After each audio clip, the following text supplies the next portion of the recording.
What's going on, ladies and gentlemen? Today I'm finally going to review the Evangelion movie. I watched it the day it came out, but unfortunately I haven't had any time to review it.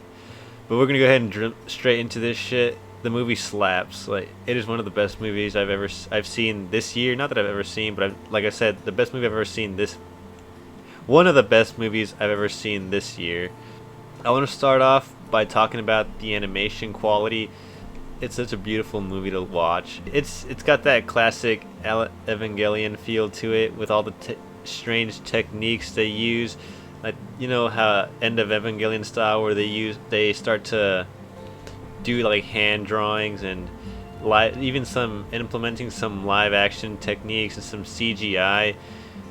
Half this movie, it's like what I imagine being on an acid trip would be like.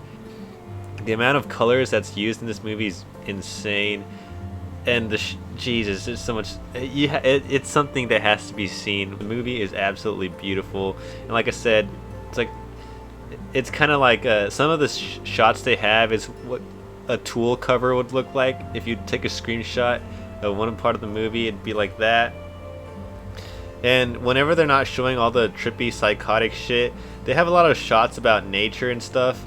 For example, whenever on the first act of the movie, whenever Shinji goes back to the city and he's trying to recover from his traumatic experiences, half the time it's showing what the people have gone through and what their day-to-day lives are. And a lot of that part of the movie is just showing cinematic shots of the surroundings, like the environment. It's really beautiful how they managed to capture lifelike nature, I guess, in an animated format. But there's also subtle like fan service, I guess I'd call it, because on some scenes there'd be moments where it's like, oh look, here's some beautiful scenery of nature and some rivers and some tadpoles, and and if you like that, well, here's a shot of Asuka's ass, bang. So that's kind of a bit weird, you know, but I guess some people got their likes and shit. Personally, I mean, I wasn't a big fan of it, but it is what it is. It's Evangelion. People, they got weird shit going on. The sound design of this movie is also amazing. All the music on this shit slaps. If they were to ever slap it on a soundtrack and put it on Spotify, I'd be listening to it. Ever since the One Last Kiss came out from the trailer, dude, I have that on my likes list. It's a great song. I don't understand half of what they're saying, but not even half. The only thing I can understand is One Last Kiss. But yeah, that's a great song. What else? The story is a continuation of where the third movie leaves off, after Shinji inadvertently destroys half the planet. This is one of the major plot points of Evangelion. Basically, Shinji, he tries to fix shit and he ends up making it worse. But on this movie, he's down bad. Like, he doesn't want to do anything, doesn't want to eat and all that shit. He's really depressed. You could say he's down colossal. And that's basically like the first half of this movie. It starts off with an action scene at the beginning, and then after the action scene's over, you go to where Shinji and Asuka and Rei go to where the remnants of Japan are.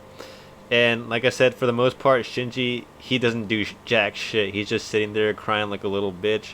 Around the second act, shit happens and Shinji finally decides to put his big boy pants on and become like a real anime protagonist and start doing shit that'll help out. So it's fine. It's, you know, it should have happened earlier, but it is what it is. For the most part, I really enjoyed it. Speaking of watching shit, I guess the runtime, it's the longest movie they've had so far. It's like 155 minutes, which is almost, no, I think it was more. I think it's like 2.5 hours long. And like I was saying, for the most part, the first act kind of consists of how the people were living after Shinji messes shit up. But I don't mind that personally. It's good to I find it enjoyable to see how people were living during that time, whenever everything hit the fan bad. And once the action starts to pick up, the action is really great. Like I said, all the animation and the CGI. There's some certain elements of CGI, but it was done fairly well in my opinion. I think some of the characters that were introduced were kind of pointless because they were ever only seen the first act, and they really didn't do much. And it'd be cool to see what those characters do, because I don't want to really go into spoilers or anything, but one of the characters is related to one of the major characters, and they were only there for like a scene, and they said like 2 lines, and that's it.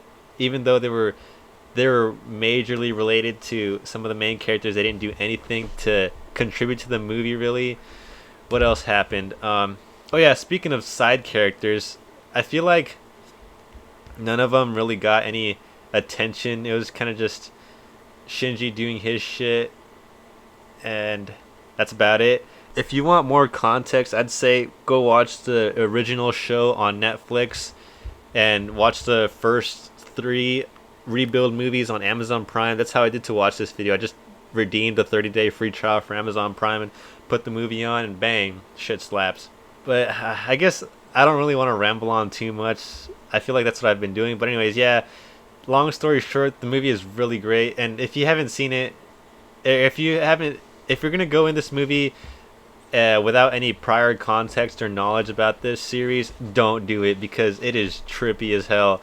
There's times for the original show that's on Netflix, I had to watch that shit about 4 times to finally figure out like what the hell's going on in it.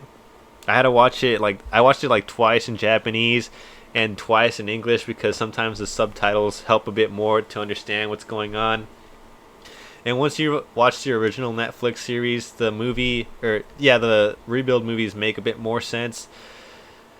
But that's one of the things I liked about this ending. I feel like this ending and the final movie really, it's really self-explanatory. You don't have to go into like 5,000 Reddit pages and IGN posts to try to figure out what the hell's going on. It's pretty straightforward. You know what's going on from the beginning, and it answers a lot of questions that there were from the third movie, because the third movie was really, it's just like, oh, what the hell's going on? Bang, you're just plopped in 14 years later into the future and you know nothing. But overall, the movie is really great, like I said, and it's a fitting ending. I think some people won't agree with how the movie ended, because one of the characters that was introduced in the rebuild movies didn't really do much, in my opinion. But yeah, that's about as much as I'm going to say for that. What else?